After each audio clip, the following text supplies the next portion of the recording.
Hello students, Namaste. Our chapter 4 Chemical Kinetics of 12th class chemistry is going on.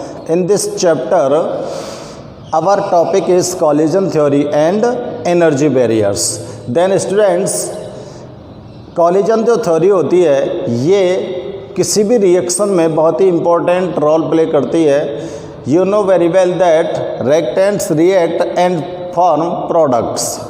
reactant जब reaction करते हैं तो products का formation होता है, और reactants जब रिएक्ट करते हैं तो उनके अंदर जो कुछ ओल्ड बॉन्ड्स होते हैं वो तो ब्रेक होते हैं और न्यू बॉन्ड फॉर्म होते हैं. ठीक है ना. तो ये जो कोलिजन थ्योरी है इसमें क्या होता है कि हम जब कोई भी रिएक्टेंट लेते हैं, कोई भी आप रिएक्टेंट्स मान लीजिए और उस रिएक्टेंट्स में आपको रिएक्शन करानी है, तो रिएक्टेंट्स को हम मान लेते हैं सॉलिड स्फीयर, और ये सॉलिड स्फीयर जो रिएक्टेंट्स हैं ये आपस में रिएक्ट करेंगे तो एक दूसरे के साथ क्या करेंगे, कोलाइड होंगे, टकराएंगे ना. जब एक दूसरे के साथ टकराएंगे तो इनके साथ इनमें कुछ एनर्जी रिलीज होगी, और एनर्जी रिलीज होने के बाद यहाँ पर ये न्यू बॉन्ड्स फॉर्म करते हैं. ठीक है ना. तो इसी तरह से कोलाइड थ्योरी को हम यहाँ पर एक्सप्लेन करते हैं स्टूडेंट्स. तो listen to me and write it well. Then we start collision theory. Collision theory को प्रपोज करने वाले साइंटिस्ट थे मैक्स ट्राउट और Lewis. This theory developed bye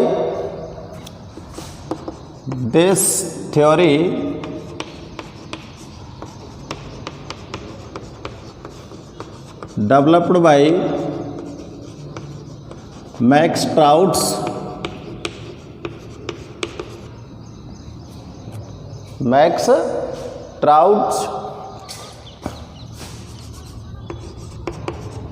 and Levi's.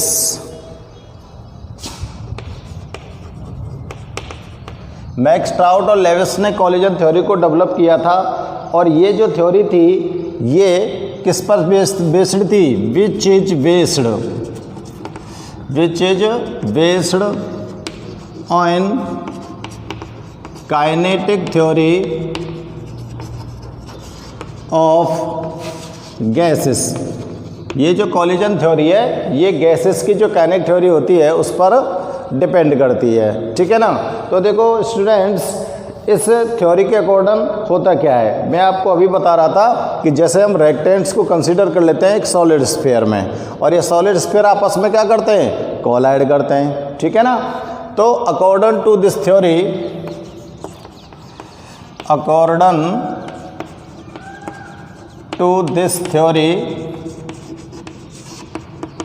इस थ्योरी के according reactants are considered as solid sphere. Reactants are considered as solid sphere. reactant को कैसा consider कर लेते हैं हम, सॉलिड स्फीयर कर लेते हैं. And reaction takes place by collision, and reaction takes place by collision. Reaction takes place by collision of these sphere. Collision of these sphere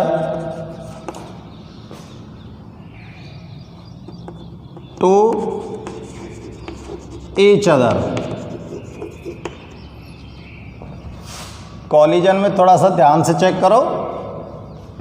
reactants are considered as solid sphere. Collision theory में हम क्या करते हैं कि जो reactants हैं उनको हम सॉलिड स्फीयर मान लेते हैं, और जब ये सॉलिड स्फीयर हमने मान लिए तो स्टूडेंट्स इन रिएक्टेंट्स के अंदर जो रिएक्शन होगी वो कैसे होगी, ये जो सॉलिड स्फीयर है एक दूसरे के साथ क्या करेंगे, कोलिजन करेंगे, टकराएंगे तो ही तो रिएक्शन होगी. ठीक है ना. टकराने पर ही तो क्या होगी स्टूडेंट्स, यहाँ पर रिएक्शन होगी. ठीक है. The number of collision takes place, the number of collision takes place per unit volume, takes place per second in unit volume, per second in unit volume, in unit volume of reaction mixture, of reaction mixture is called collision frequency. Collision frequency किसको बोलेंगे? The number of collision takes place per second in unit volume, जो भी volume रेक्टेंट्स का आपका दे रखा है उसमें रेक्टेंट्स की पर सेकंड में कितना कॉलिजन हो रहा है, एक सेकंड में कितने स्फीयर आपस में टक्कर कर रहे हैं, वही उसकी क्या कहलाती है? कॉलिजन फ्रीक्वेंसी कहलाती है। ठीक है, कॉलिजन फ्रीक्वेंसी। और कॉलिजन फ्रीक्वेंसी को हम डिनोट कर देते हैं स्टूडेंट्स, यहाँ पर मैं आपको डिनोट कर रहा हूँ जेड से, इसको डिनोट करते हैं हम जेड से। ये जो फ्रीक्वेंसी होती है गैसियस सिस्टम में एनटीपी पर बहुत हायर होती है। ये जो कॉलिजन फ्रीक्वेंसी है ना, ये अगर एनटीपी पर गैसियस सिस्टम में देखें तो बहुत हायर होती है, क्योंकि एनटीपी पर अगर आप गैसियस मॉलिक्यूल्स को कहीं पर फिल कर लेते हो तो गैसियस मॉलिक्यूल्स को भी हम कैसा मान सकते हैं? सॉलिड स्फीयर मान सकते हैं। और वो सॉलिड स्फीयर रिएक्शन करेंगे जब रेक्टेंट की फॉर्म में, तो एक दूसरे के साथ कोलाइड करेंगे। तो एक सेकंड में कितने सॉलिड स्फीयर एक फिक्स वॉल्यूम में कोलाइड करते हैं, कॉलिजन करते हैं, टक्कर करते हैं, वो उसकी कॉलिजन फ्रीक्वेंसी होगी पर सेकंड इन यूनिट वॉल्यूम। एक सेकंड में एक यूनिट वॉल्यूम के अंदर कितने पार्टिकल्स आपस में कॉलिजन करते हैं। ठीक है ना? तो this frequency is very high, note कर सकते हैं हम, this frequency is very high, ये बहुत ज़्यादा होती है और इसकी वैल्यूज मानी गई है 10 power 25 to 10 power 26 at NTP in gaseous system, in gaseous system.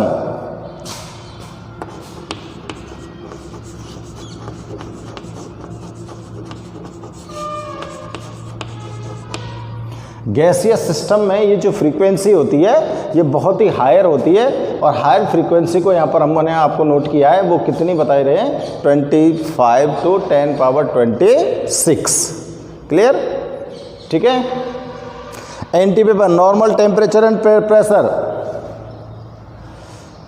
अब आपको पता है ये जो कॉलिजन हुआ है, रेक्टेंट्स का जो कॉलिजन होता है, रेक्टेंट्स को आपने सॉलिड स्फीयर मान लिया और सॉलिड स्फीयर आपस में कॉलिजन कर रहे हैं, कॉलिजन कर रहे हैं तो वहाँ पर रिएक्शन हो रही है, और अगर इसमें रिएक्शन हो रही है तो यहाँ पर किसका फॉर्मेशन होना है? प्रोडक्ट का। किसका फॉर्मेशन होना है स्टूडेंट्स? प्रोडक्ट का। तो ये जो रिएक्टेंट्स होते हैं ये रिएक्ट करते हैं कॉलिजन थ्योरी के अकॉर्डिंग, और क्या फॉर्म करते हैं?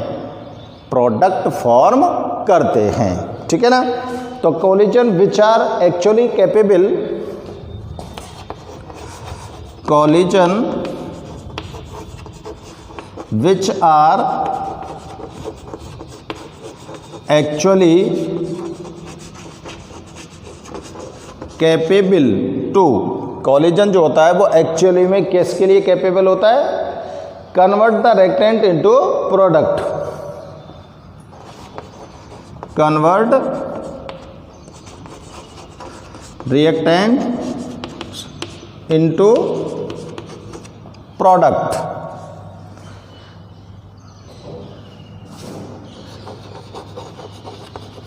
product is called effective collision। देखो, जिस कॉलिजन के द्वारा एक्चुअलिटी में रेक्टेंट प्रोडक्ट में कन्वर्ट होते हैं उसको हम क्या बोलते हैं? Effective collision. क्या बोलेंगे उसको हम स्टूडेंट्स? Effective collision. तो ये कॉलिजन थ्योरी होती है स्टूडेंट्स। ये कॉलिजन थ्योरी किसके द्वारा डेवलप की गई? मैक्स ट्राउट एंड लेविस के द्वारा। मैक्स ट्राउट और लेविस के द्वारा डेवलप की गई थी। और ये किस पर बेस्ड थी कॉलिजन थ्योरी? काइनेटिक थ्योरी पर। गैसों की जो काइनेटिक थ्योरी होती है उस पर बेस्ड थी। और इस थ्योरी के अकॉर्डिंग क्या बताया गया है? इस थ्योरी के अकॉर्डिंग बताया गया है कि reactants are consider as solid sphere. Reactant को हम क्या मान लेते हैं? एक सॉलिड स्फीयर मान लेते हैं। And reaction takes place by collision of these sphere. और इन स्फीयर्स के अंदर आपस में जब टक्कर होती है तो रिएक्शन होती है टू ईच अदर। जब ये सब आपस में एक दूसरे के साथ टक्कर करते हैं तो इनके अंदर क्या होती है स्टूडेंट्स? रिएक्शन होती है। और the number of collision takes place per second in unit volume. एक इकाई आयतन में जो रिएक्टेंट आपने लिया है उस रिएक्टेंट के पर यूनिट वॉल्यूम में, यानी कि एक इकाई आयतन में पर यूनिट वॉल्यूम में जो कॉलिजन होता है, पर यूनिट वॉल्यूम में जो कॉलिजन होता है प्रति सेकंड, पर सेकंड, ठीक है ना, वो रिएक्शन मिक्सचर का क्या कहलाता है? कॉलिजन फ्रीक्वेंसी कहलाती है। तो किसी भी रिएक्शन मिक्सचर के लिए कॉलिजन फ्रीक्वेंसी कैसे हम डिटरमाइन कर सकते हैं कि उस जो रिएक्टेंट आपने लिया है उस रिएक्टेंट के पर यूनिट वॉल्यूम में पर सेकंड में कितने ये स्फीयर जो होते हैं आपस में कॉलिजन करते हैं, उससे हम डिटरमाइन कर सकते हैं कॉलिजन फ्रीक्वेंसी को। और ये जो फ्रीक्वेंसी होती है ये बहुत ही हायर होती है और इसकी वैल्यूज़ को माना गया है 10 power 26 to 10 power 25 to 26 NTP पर गैसियस सिस्टम में, क्योंकि गैसेस के जो मॉलिक्यूल्स होते हैं वो कैसे होते हैं? गैसेस मॉलिक्यूल्स होते हैं वो फ्रीली मूवमेंट करते हैं, और फ्रीली मूवमेंट करते हैं तो उसके अंदर कॉलिजन भी बहुत ज़्यादा हो सकती है। इधर उधर से मूवमेंट करते हैं तो कॉलिजन हो सकती है, बहुत ज़्यादा तो खैर नहीं होती, लेकिन गैसियस सिस्टम में अगर हम आप देखें, अगर कोई कंटेनर ले लें इतना बड़ा और उस कंटेनर के अंदर कोई भी गैसियस सब्सटेंस को आप फिल कर देते हो तो आपको पता है कि जो गैसियस गैस जो होती हैं वो कंटेनर का शेप ले लेती हैं, और कंटेनर का शेप ले लेती है तो जितना बड़ा कंटेनर आप लोगे उसके अंदर पूरा गैस फिल हो जाती है, ठीक है ना, पूरी। जब तो जितना बड़ा कंटेनर होगा उसके मॉलिक्यूल्स के बिटवीन उतना ही ज़्यादा गैप होगा और उसके जो स्फीयर होंगे वो काफ़ी दूर दूर होंगे, और उसमें जो कॉलिजन होगा उसके पर यूनिट वॉल्यूम में पर सेकंड वही उसकी क्या कहलाएगी? कॉलिजन फ्रीक्वेंसी कहलाएगी, ठीक है ना। Collision which are actually capable to convert reactants into product. वे कॉलिजन जो वास्तविक रूप से रिएक्टेंट को प्रोडक्ट में कन्वर्ट करती हैं। जिस कॉलिजन के कारण रिएक्टेंट कन्वर्ट होते हैं किसके अंदर? प्रोडक्ट के अंदर कन्वर्ट होते हैं, उसको क्या बोलते हैं हम? Effective collision. तो स्टूडेंट्स ये आपके सामने नोट हो चुकी है कॉलिजन थ्योरी, तो आप इसको फटाफट से नोट कीजिए।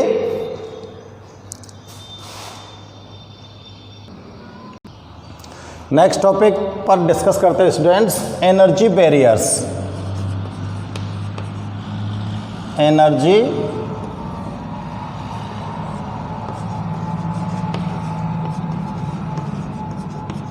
बैरियर।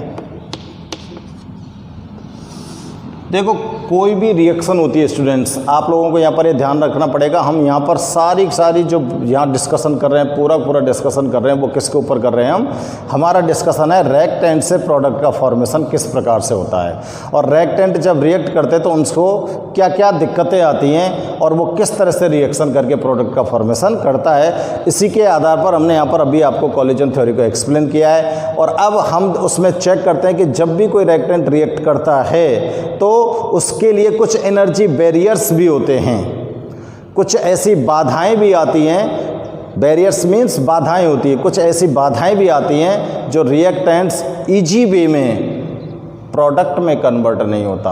अब वो क्या बैरियर्स हो सकते हैं, वो एनर्जी की फॉर्म में जो बैरियर्स हैं वो क्या हो सकते हैं, यहाँ पर हम ये चेक कर रहे हैं। तो एनर्जी बैरियर्स दो प्रकार से होते हैं स्टूडेंट्स। एनर्जी बैरियर कितने प्रकार से होते हैं, दो प्रकार से। तो यहाँ पर चलो मैं ये एनर्जी बैरियर की जगह पर बैरियर इन रिएक्शन नोट करता हूँ आपके लिए। हेडिंग चेंज करते हैं स्टूडेंट्स, बैरियर इन रिएक्शन के अंदर जो बैरियर्स आते हैं वो कौन कौन से आते हैं। तो बैरियर्स में हम सबसे पहले बात करेंगे एनर्जी बैरियर की। किसकी बात करेंगे हम, एनर्जी बैरियर की, ठीक है ना। तो एनर्जी बैरियर में आपको पता है कि रिएक्टेंट के जो मॉलिक्यूल्स हैं उन मॉलिक्यूल्स में अगर इफेक्टिव कॉलिजन करनी है तो इफेक्टिव कॉलिजन करने के लिए इनफ अमाउंट में एनर्जी रिक्वायरमेंट होती है, ठीक है ना। कोई भी रिएक्टेंट है, उस रिएक्टेंट से आपको क्या फॉर्म करना है, प्रोडक्ट फॉर्म करना है। और प्रोडक्ट फॉर्म अगर आपको करना है तो यहाँ रिएक्टेंट को रिएक्शन करने के लिए, यानी कि इफेक्टिव कॉलिजन करने के लिए, भाई रिएक्टेंट के मॉलिक्यूल्स इस तरह से मान लिए हमने, ये रिएक्टेंट के मॉलिक्यूल्स हैं। और you know very well that one molecule contain 2 और मोर एटम्स। इस बात को आप अच्छी तरह से जानते हो। ये मॉलिक्यूल्स हैं रिएक्टेंट के, मॉलिक्यूल्स बोल रहा हूँ स्टूडेंट्स में। और इस मॉलिक्यूल्स के अंदर इस तरह से एटम्स प्रेजेंट होते हैं, इसके अंदर भी ये एटम्स प्रेजेंट है और ये बॉन्डेड होते हैं एटम्स जो होते हैं, ठीक है ना। ये एटम्स भी क्या होते हैं स्टूडेंट्स, बॉन्डेड होते हैं। अब आपको अगर यहाँ इन रिएक्टेंट से प्रोडक्ट का फॉर्मेशन करना है तो ये रिएक्टेंट के लिए एनर्जी बैरियर के रूप में किस तरह से काम करती है। अब यहाँ पर एनर्जी बैरियर की फॉर्म में बात करते हैं, हम चेक करते हैं कि ये जो रिएक्टेंट के मॉलिक्यूल हैं, इन रिएक्टेंट के मॉलिक्यूल्स के बिटवीन बॉन्ड बने हुए हैं ऑलरेडी। इन बॉन्ड्स को ब्रेक करने के लिए इनफ अमाउंट में एनर्जी रिक्वायर्ड होती है, क्योंकि जब तक ये बॉन्ड ब्रेक नहीं होगा तब तक ये आपस में कॉलिजन नहीं करेंगे, और आपस में कॉलिजन नहीं करेंगे तो न्यू प्रोडक्ट का फॉर्मेशन भी नहीं होगा। तो स्टूडेंट्स हम अच्छी तरह से जानते हैं कोई भी रिएक्शन जब होती है तो उसमें रिएक्टेंट्स के ओल्ड बॉन्ड तो ब्रेक होते हैं और न्यू बॉन्ड फॉर्म होते हैं। तो इनको आप ओल्ड बॉन्ड मान सकते हो। ये बीच में जो बॉन्ड बना हुआ है इसको आप क्या मान सकते हैं, ओल्ड बॉन्ड। और इन ओल्ड बॉन्ड को ब्रेक करने के लिए, यानी कि इन मॉलिक्यूल्स के जो एटम्स हैं उनमें इफेक्टिव कॉलिजन करने के लिए आपको एनर्जी इनफ अमाउंट में एनर्जी रिक्वायर्ड होगी। इनफ अमाउंट में क्या रिक्वायर्ड है, एनर्जी। अब अगर आप इनफ अमाउंट में इनको एनर्जी दे देते हो तो ये जो रिएक्टेंट के मॉलिक्यूल्स के जो एटम्स हैं उस एनर्जी को एब्जॉर्ब करेंगे और इन एटम्स के ये एटम्स क्या करने लग जाएंगे, ये वाइब्रेशन करने लग जाएंगे। क्या करने लग जाएंगे स्टूडेंट्स, वाइब्रेशन करने लग जाएंगे। जब ये वाइब्रेट करने लग जाएंगे तो इनके पास जो एनर्जी है वो ऑलरेडी जो एनर्जी है, अगर उससे ज़्यादा एनर्जी आपने इनको दे दी तो इजी वे में ये वाला जो बॉन्ड बना हुआ है ये वाला, ये ब्रेक हो जाएगा और इस तरह से ये एटम एक दूसरे से फ्री हो जाएंगे। क्या हो जाएंगे, फ्री हो जाएंगे। तो इस तरह से आप जो एनर्जी इस बॉन्ड को ब्रेक करने के लिए बाहर से दे रहे हो इनफ अमाउंट की, तो उस एनर्जी को इन्होंने एब्जॉर्ब किया। एब्जॉर्ब करने के बाद ये बॉन्ड ब्रेक हुआ है। बॉन्ड ब्रेक होने के बाद आपके एटम्स जो मॉलिक्यूल्स के हैं वो फ्री हो चुके हैं, ठीक है ना। और इस तरह से ये फ्री हो गए, इसी तरह से ये वाले फ्री हो जाएंगे। फिर ये एटम्स के, ये मॉलिक्यूल्स के जो एटम है ये आपस में क्या करेंगे, कॉलिजन करेंगे। और आपस में जब कॉलिजन करेंगे तो यहाँ पर न्यू प्रोडक्ट के बॉन्ड फॉर्म होंगे और न्यू कंपाउंड फॉर्म हो जाता है। Clear students. तो स्टूडेंट्स इस बात को आप ध्यान से चेक करो कि जो एनर्जी आपको रिक्वायर्ड है ओल्ड बॉन्ड को ब्रेक करने के लिए, उस एनर्जी को बोलते हैं स्टूडेंट्स हम थ्रीशोल्ड एनर्जी। क्या बोलते हैं हम, थ्रीशोल्ड एनर्जी, ठीक है ना। तो थ्रीशोल्ड एनर्जी यानी कि आपको एनर्जी इतनी अमाउंट में देनी है कि इसके ओल्ड बॉन्ड ब्रेक हो जाएं इस रिएक्टेंट के मॉलिक्यूल्स के। तो अगर आप एनर्जी नहीं दे पा रहे हैं तो रिएक्टेंट के जो मॉलिक्यूल्स हैं उनके बॉन्ड ब्रेक नहीं होंगे, और बॉन्ड ब्रेक नहीं होंगे तो प्रोडक्ट का फॉर्मेशन नहीं होगा। यानी कि रिएक्शन को कंप्लीट करने के लिए आपको एनर्जी की रिक्वायरमेंट हो गई। तो इस तरह से हम कह सकते हैं कि यहाँ पर एनर्जी एक बैरियर की फॉर्म में यहाँ रोल प्ले कर रही है। ठीक है ना, एनर्जी एक बैरियर की फॉर्म में यहाँ पर क्या प्ले कर रही है, रोल प्ले कर रही है। ठीक है ना, तो एक तो ये एनर्जी बैरियर होता है स्टूडेंट्स। रिएक्शन के अंदर बैरियर कौन सा हो गया, पहला एनर्जी बैरियर। दूसरा होता है students orientation, orientation variation. Orientation variation का मतलब होता है स्टूडेंट्स कि जो रिएक्टेंट के मॉलिक्यूल हैं, रिएक्टेंट्स के मॉलिक्यूल हैं, उन मॉलिक्यूल्स का ओरिएंटेशन कैसा है। जैसे ये कोई रिएक्टेंट है, इसका ओरिएंटेशन इस टाइप से है, और ये अगर किसी दूसरे इस टाइप के ओरिएंटेशन वाले मॉलिक्यूल के साथ रिएक्ट कर रहा है, तो ये दोनों का जो ओरिएंटेशन है ये बिल्कुल सेम हो सकता है, या फिर ये इस टाइप से हो सकते हैं। यानी कि दोनों मॉलिक्यूल्स का ओरिएंटेशन कैसा है, देखो सेम है। जब दोनों का ओरिएंटेशन सेम है तो ये इजी वे में एक दूसरे के साथ आ सकते हैं, बॉन्ड फॉर्म कर सकते हैं, और बॉन्ड फॉर्म करके न्यू प्रोडक्ट फॉर्म कर सकते हैं ना। और अगर इनका ओरिएंटेशन डिफरेंट हो जाए, एक ओरिएंटेशन मॉलिक्यूल का इस तरह से है और एक मॉलिक्यूल का ओरिएंटेशन इस तरह से है, तो ये इजी वे में एक दूसरे के साथ अटैच नहीं हो पाते हैं। तो ओरिएंटेशन जो मॉलिक्यूल्स का होता है वो भी एक बैरियर की फॉर्म में यहाँ पर रोल प्ले करता है। तो स्टूडेंट्स हमको ध्यान में रखना है कि किसी भी रिएक्शन के लिए कितने बैरियर्स यहाँ पर हो सकते हैं। तो किसी भी रिएक्शन के लिए हम बैरियर्स की दो टाइप्स यहाँ पर पढ़ रहे हैं। दो प्रकार के बैरियर्स हो सकते हैं। पहला बैरियर्स तो हो सकता है एनर्जी बैरियर, और दूसरा बैरियर हो सकता है ओरिएंटेशन बैरियर। Clear students? तो चेक करते हैं अब हम दोनों को।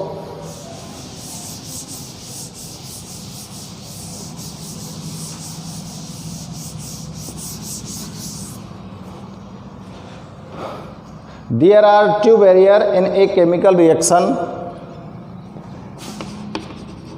There are two barriers in a chemical reaction.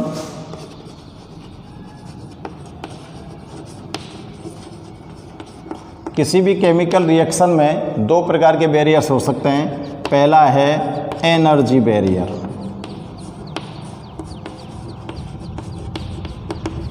पहला बैरियर कौन सा है, एनर्जी बैरियर। ठीक है, तो देखो एनर्जी बैरियर अभी आपको समझाया था, मैंने एक्सप्लेन किया था किस किस तरह से एनर्जी बैरियर काम करता है। तो there should be enough energy for effective collision, there should B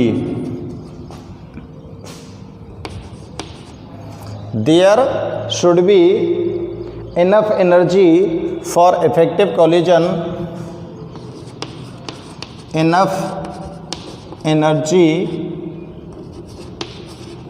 for effective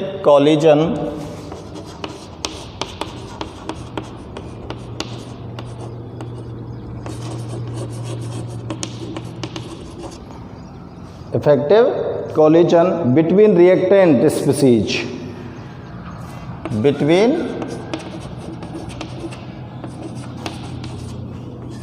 reactant species।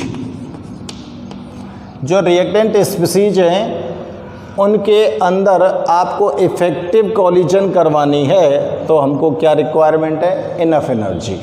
Enough energy की रिक्वायरमेंट है कि नहीं है। Which chemical bond by which chemical bond of reactant can broken, जिसके द्वारा क्या हो सकता है, by which जिसके द्वारा chemical bond of reactants, chemical bond of reactants can broken, जिसके द्वारा रिएक्टेंट के जो केमिकल बॉन्ड होते हैं वो ब्रेक हो सकें। The minimum energy required for collision of molecules, the minimum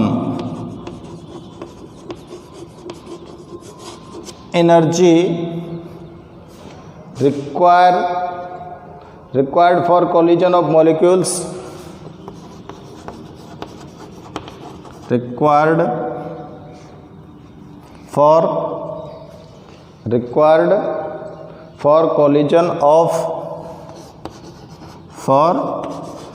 collision of molecules, minimum energy required for collision of molecules for this work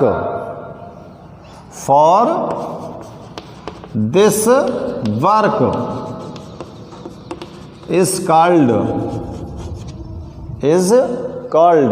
क्या कहलाएगी बताओ? अभी क्या बोला था मैंने? Threshold energy. क्या कहलाएगी स्टूडेंट्स? Threshold energy. ठीक है ना? ये बात आपको समझ आ गई कि रिएक्टेंट की स्पीसीज जो होती हैं उनमें इफेक्टिव कोलिजन अगर हमको कराना है तो हमको इनफ अमाउंट में एनर्जी की रिक्वायरमेंट होती है। ठीक है ना? और जिस एनर्जी के द्वारा जो रिएक्टेंट्स के केमिकल बॉन्ड फॉर्म हुए हैं, ऑलरेडी जो केमिकल बॉन्ड बने हुए हैं वो क्या होते हैं? ब्रेक होते हैं। जब रिएक्टेंट के बॉन्ड ब्रेक हो जाएंगे तभी तो प्रोडक्ट का फॉर्मेशन होगा। तो स्टूडेंट्स यहाँ पर हमने ये थ्रेशोल्ड एनर्जी के लिए डेफिनेशन नोट की है कि the minimum energy required for collision of molecules के कोलिजन के लिए जो मिनिमम एनर्जी रिक्वायरमेंट होती है इस काम के लिए, उसको ही हम क्या बोलते हैं? Threshold energy. किस काम के लिए? रिएक्टेंट स्पीसीज हैं उनके अंदर जो बॉन्ड हैं उनको ब्रेक करने के लिए जो एनर्जी मिनिमम एनर्जी रिक्वायरमेंट होती है उसको ही हम क्या बोल रहे हैं? थ्रेशोल्ड एनर्जी बोल रहे हैं। ठीक है ना? It means only those colliding reactants are convert. अब देखो यहाँ पर ये चीज़ ध्यान रखना, इसका मतलब क्या हुआ? इसका मतलब यही हुआ है कि केवल वही रिएक्टेंट कोलाइडिंग रिएक्टेंट प्रोडक्ट में कन्वर्ट होंगे जिनकी मिनिमम एनर्जी किससे ज़्यादा है? थ्रेशोल्ड एनर्जी से। ठीक है ना? It means only those colliding reactants, note कर रहा हूँ मैं यहाँ पर, it means those colliding reactants, those colliding reactants are converted into product,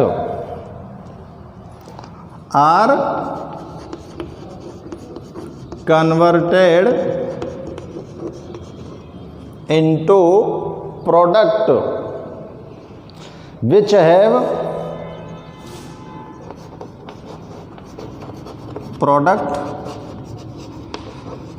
have जिनके पास है क्या? Threshold energy more than this energy. Threshold energy more than, जिनकी थ्रेशोल्ड एनर्जी ज़्यादा है किससे? रिएक्टेंट के जो मॉलिक्यूल्स हैं उनसे। ठीक है ना? मोर देन दिस एनर्जी,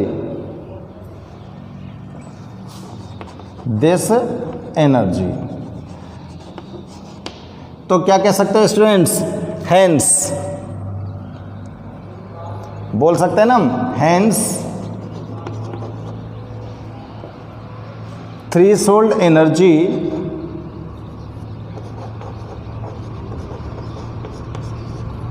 क्या बोल सकते हैं? हेंस थ्रेशोल्ड एनर्जी इज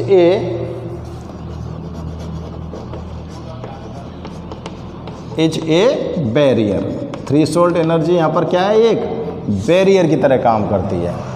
ठीक है ना, क्योंकि हम नीचे नीचे नोट कर रहे हैं इस बात को कि इसका मतलब क्या है कि those colliding reactants are converted into product, केवल वही कोलाइडिंग रिएक्टेंट कन्वर्ट होंगे रिएक्टेंट में जिनकी थ्रेशोल्ड एनर्जी ज़्यादा है उस रिएक्टेंट के मॉलिक्यूल से। ठीक है ना, इसका मतलब हम क्या कह सकते हैं कि यहाँ पर जो थ्रेशोल्ड एनर्जी है वो एक बैरियर की तरह काम कर रही है। ठीक है स्टूडेंट्स, तो आपको ये समझ आ गया होगा कि एनर्जी बैरियर किस तरह से किसी भी केमिकल रिएक्शन में एक बैरियर की तरह काम करते हैं। एनर्जी भी एक बैरियर की तरह काम करती है। ठीक है, तो स्टूडेंट्स आप इसको नोट कीजिए। अदर बैरियर यहाँ पर चेक करते हैं स्टूडेंट्स हम। अभी मैंने आपको बताया था ओरिएंटेशनल बैरियर, अभी आपको बताया था ना क्या, ओरिएंटेशनल बैरियर। ओरिएंटेशनल बैरियर क्या होता है ये भी मैंने आपको बताया था। अगर रिएक्टेंट के जो मॉलिक्यूल्स हैं वो जो एक दूसरे के साथ कोलाइड करने वाले हैं, रिएक्टेंट के जो मॉलिक्यूल्स एक दूसरे के साथ कोलाइड करने वाले हैं, अगर उनका ओरिएंटेशन एक राइट डायरेक्शन में है तो वो इजी वे में प्रोडक्ट में कन्वर्ट हो सकते हैं। अगर उनका ओरिएंटेशन राइट डायरेक्शन में नहीं है तो वो उनका प्रोडक्ट में कन्वर्ट होना मुश्किल होता है, क्योंकि राइट डायरेक्शन में जो ओरिएंटेशन होता है उसमें इजी वे में ओल्ड बॉन्ड ब्रेक होकर न्यू बॉन्ड का फॉर्मेशन हो जाता है। लेकिन ओरिएंटेशन अगर गलत आ गया, ओरिएंटेशन अगर डिफरेंस आ गया दोनों मॉलिक्यूल्स का, तो उनमें बॉन्ड का फॉर्मेशन होना मुश्किल हो जाता है। ठीक है ना, तो ओरिएंटेशनल भी एक रिएक्शन में बैरियर की तरह काम करता है। और ये ओरिएंटेशन किसका हो सकता है? This orientation is the molecules of reactants. ठीक है ना, तो चेक करते हैं। Reactant molecules colliding with each other, रिएक्टेंट molecules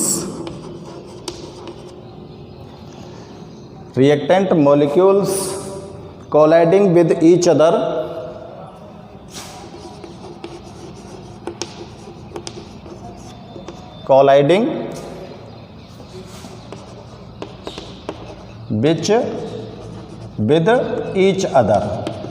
रिएक्टेंट के जो मॉलिक्यूल हैं वो एक दूसरे के साथ टकराएंगे by orientation in right direction, by orientation in right direction. Right direction में अगर ओरिएंटेशन है तो एक दूसरे के साथ ठीक प्रकार से वो कोलाइड कर देंगे। ठीक है ना, और न्यू बॉन्ड का फॉर्मेशन कर देंगे। किसको? ओल्ड बॉन्ड को ब्रेक करके। Then new bonds are form by, then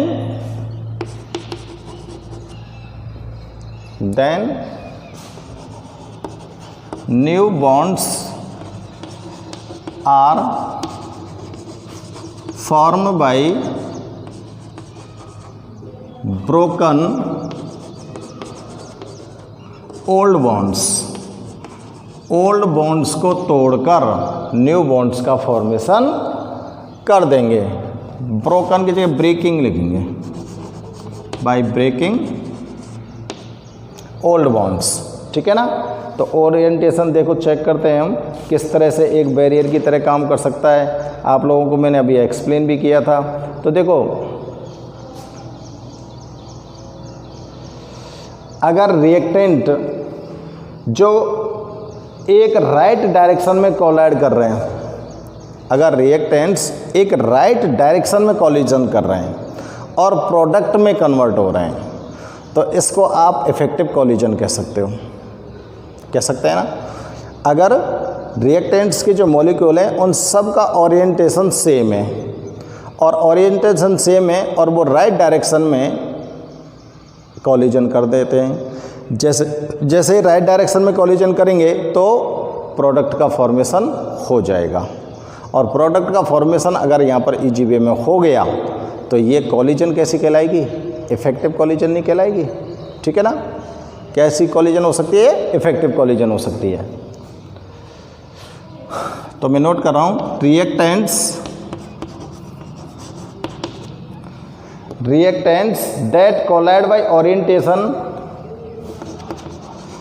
that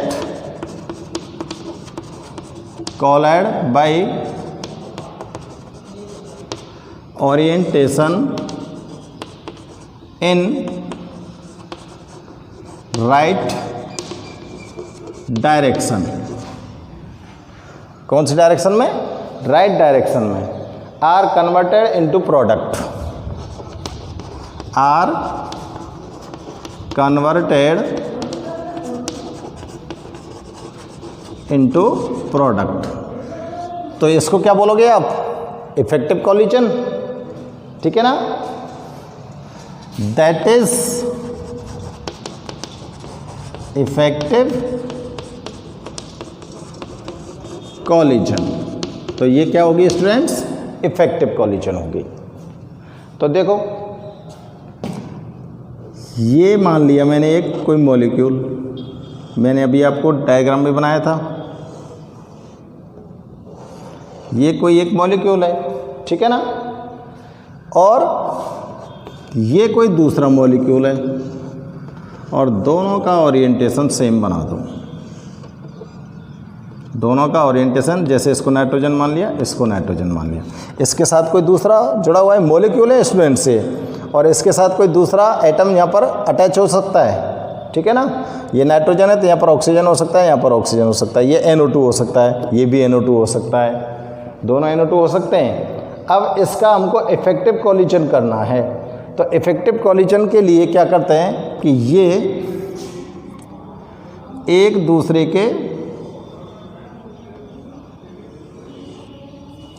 के नज़दीक आएंगे स्टूडेंट्स।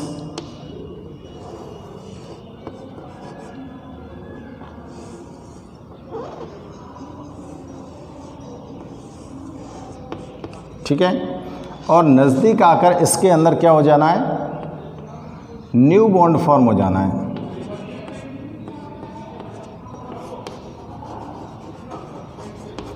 न्यू बॉन्ड का फॉर्मेशन हो जाएगा, और न्यू बॉन्ड्स का जब फॉर्मेशन हो जाएगा तो यहाँ पर एक न्यू कंपाउंड आपको ऑब्टेन होगा। एक न्यू कंपाउंड आपको क्या हो जाएगा स्टूडेंट्स? यहाँ पर ऑब्टेन।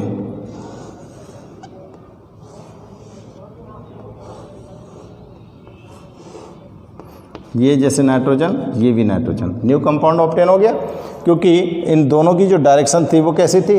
राइट डायरेक्शन थी, सेम डायरेक्शन थी। अब देखो, एक्चुअली हमने यहाँ पर लिया क्या है? ये NO2 था प्लस NO2, दोनों को रिएक्टिंग कराया, और ये कॉलिजन कैसी हो गई? इफेक्टिव कॉलिजन है। इफेक्टिव कॉलिजन है तो इजी वे में यहाँ पर N2O4 फॉर्म हो जाएगा।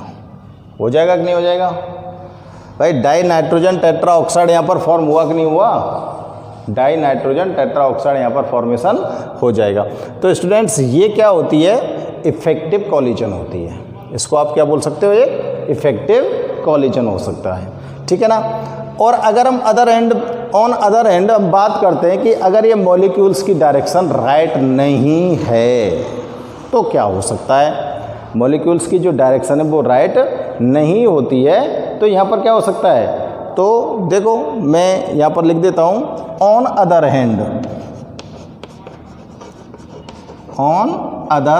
हैंड। दूसरी ओर हम मान लेते हैं, when reactant collide in wrong direction. When reactant collide in wrong direction.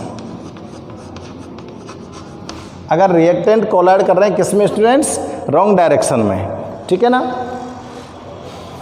तो ये are not converted into product. ये किस में कन्वर्ट नहीं होंगे? प्रोडक्ट में कन्वर्ट नहीं होंगे, ठीक है ना। किस में कन्वर्ट नहीं होंगे? प्रोडक्ट में कन्वर्ट नहीं हो सकते हैं। तो स्टूडेंट्स इसके लिए भी मैं इसी तरह से डायग्राम बना के आपको रिएक्शन नोट कर सकता हूँ। तो आप फटाफट से इसको नोट कीजिए, मैं ऊपर से इसको इरेज करके आपको बनाता हूँ। ये वाला पोर्शन आप नोट कीजिए और इसको इरेज करके मैं इसी तरह से डायग्राम के थ्रू आपको रॉन्ग डायरेक्शन बनाता हूँ और रॉन्ग डायरेक्शन बनाकर आपको बताते हैं कि यहाँ पर प्रोडक्ट का फॉर्मेशन नहीं होता है, ठीक है ना। तो देखो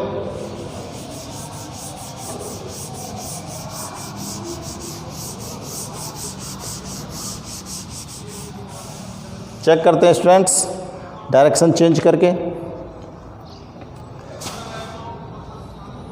ये वाला बना रहे हैं हम, ये नाइट्रोजन है और दूसरा यहाँ पर ओरिएंटेशन इसका इस तरह से हो गया, ठीक है ना।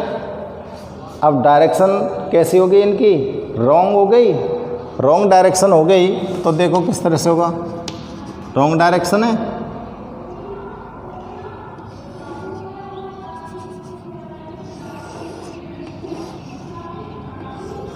एक तो इस तरह से था और दूसरा इस तरह से था, ठीक है ना। अब चेक बताते हैं यहाँ पर क्या, बॉन्ड नॉट फॉर्म। यहाँ पर बॉन्ड फॉर्म होंगे क्या? नहीं हो सकते। और इनकी मॉलिक्यूल्स की जो कंडीशन होगी वो इसी तरह से आप शो कर देंगे।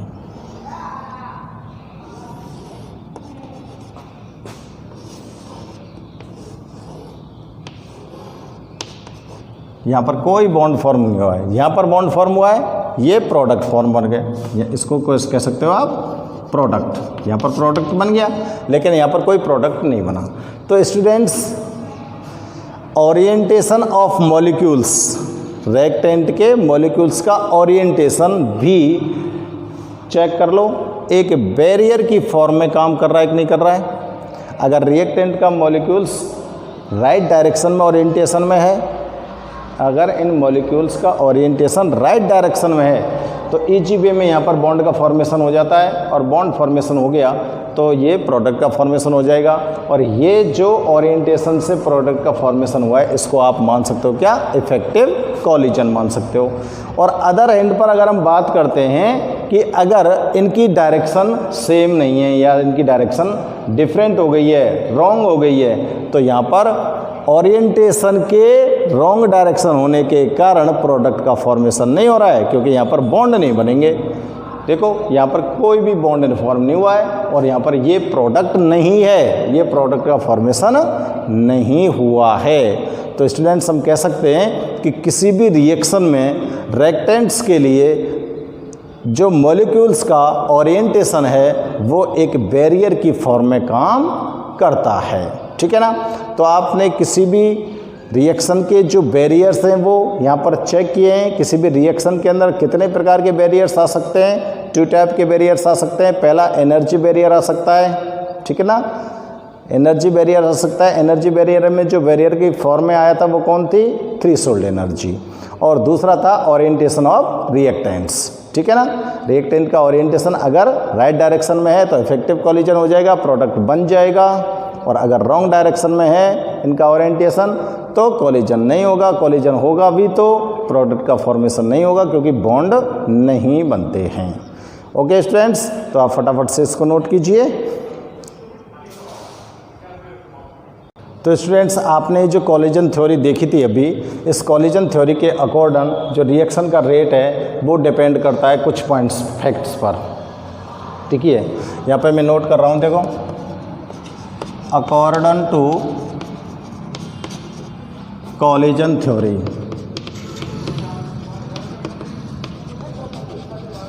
rate of reaction is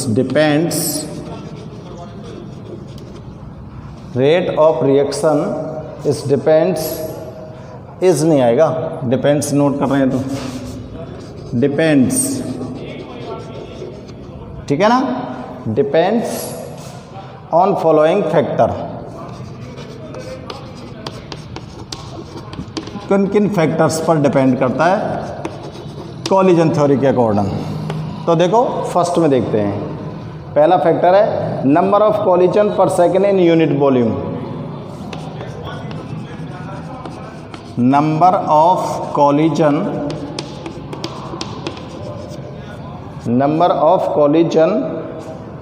पर second in unit volume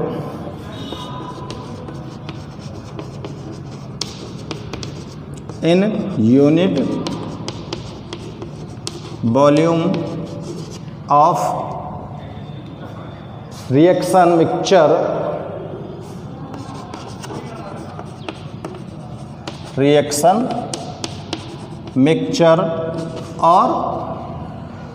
mixture और कॉलिजन फ्रीक्वेंसी।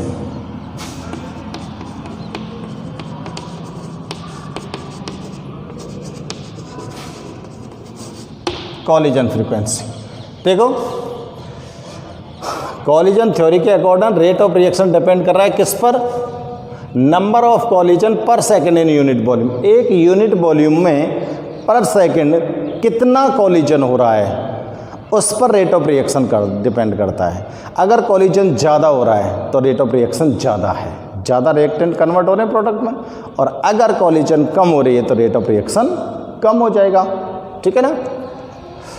सेकंड पॉइंट इसमें है fraction of effective collision. Fraction of effective collision, fraction of effective collision and fraction of reactant and fraction of reactant having enough energy, reactant having enough energy, ठीक है। Fraction of effective collision, effective collision के fraction और fraction of reactants, ऐसे reactants जिनके पास enough amount में energy है, enough amount में energy है, उस पर भी रेट ऑफ रिएक्शन क्या करता है? डिपेंड करता है। और इसको डिनोट कर सकते हैं हम dx upon dt equal to frequency f(x)z। इससे हम इसको डिनोट कर सकते हैं यहाँ पर, ठीक है स्टूडेंट्स। तो इस वीडियो में स्टूडेंट्स आपने कॉलिजन थ्योरी को चेक किया। कॉलिजन थ्योरी के बाद हमने देखा कि रिएक्शन के अंदर कितने बैरियर्स आते हैं, बैरियर्स को हमने एक्सप्लेन किया, और हमने आपको लास्ट में बताया कि कॉलिजन थ्योरी जो है उसके अनुसार केमिकल रिएक्शन का रेट किन किन फैक्टर्स पर डिपेंड करता है, ये यहाँ पर आपको एक्सप्लेन किया है। Okay students.